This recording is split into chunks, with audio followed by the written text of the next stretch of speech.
Stewart. It does seem that Britain is the only country now following Bidenomics. Well, joining me now is Erol Morkoc, who represents Republicans overseas. Good morning to you. Hi, good morning. Thank you for having me. Oh, no, absolute pleasure. Thanks for coming on. I mean, look, Trump has won. You must be very pleased about that. As a result of that, as I was just saying, we're seeing all of the response from the Dow Jones up 3.6%, the S&P 500 up, NASDAQ up 3%. The US dollar now has the largest gain in 8 years as a result of that. And that is quite frankly because people are feeling optimistic. The markets are feeling optimistic because Trump wants a low-tax economy. We couldn't be more different in this country. Exactly, and it's a tough situation for you guys with the current administration you have. We fortunately have got somebody like Donald Trump in charge, and his policies and his leadership is something the American people felt, and they gave him a mandate to come back in and actually enact these policies and grow the U.S. brand globally. And hopefully we can do that with our allies, especially the special relationship we have with the U.K.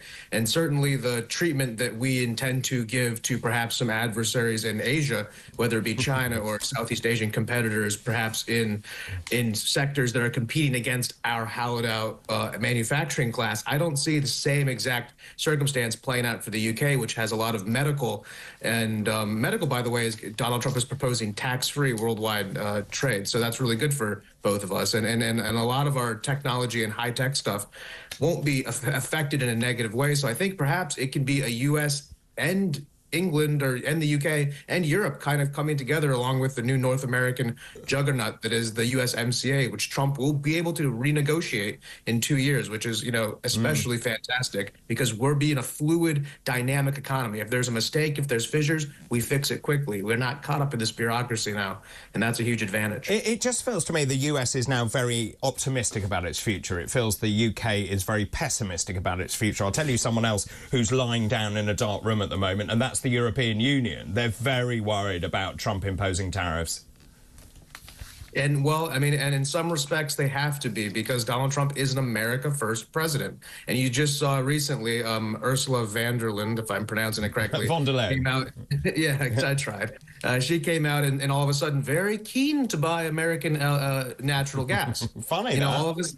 Yeah, and she mentioned the trade deficit. Very quickly, Europe's trying to see how can we make sure our cars are not tariffed going into the United States, along with our heavy industry and this like that. And they should be kind of afraid because to not go too detailed, the U.S.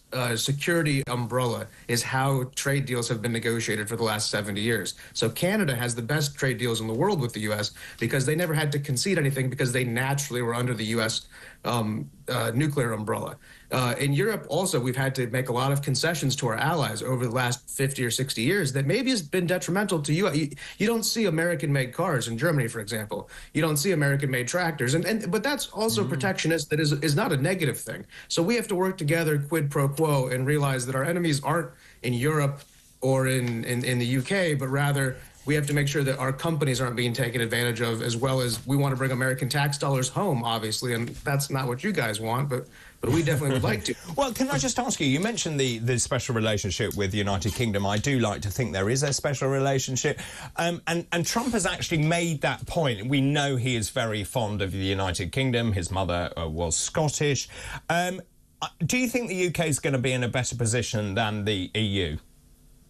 I do for a few reasons, and I think it has to do with the type of goods that we transact with each other, as well as the financial services sectors that are so intertwined. I think the EU is much more susceptible to these tariffs because they have a lot more unfair agreements with us than the UK. In addition, I think that the UK being a leader in medical field, medical supplies, medical technology and development, that's one thing that's going to have no tariffs on it, no taxes is what Trump is proposing.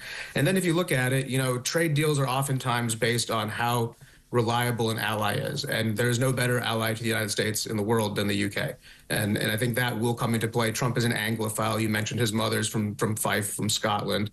He does have businesses interests in the UK all around, and certainly he doesn't want to jeopardize that. And he also does understand the internal workings of the UK business ecosystem maybe better than your average American who has never done business there. So I think he's somebody who's open to making deals. He's open to working with the UK. And thankfully, most of your industry isn't in heavy competition. Something like Land Rover or something luxury tax, I can see maybe that happening. But overall, I think you're in a good position. Yeah, I think the Americans do like a Range Rover. They love a Land Rover, so we'll see about that. Eric, really good to talk to you. Thanks ever so much. Erol Morkoc there, who represents Republicans overseas. Thanks, Erol.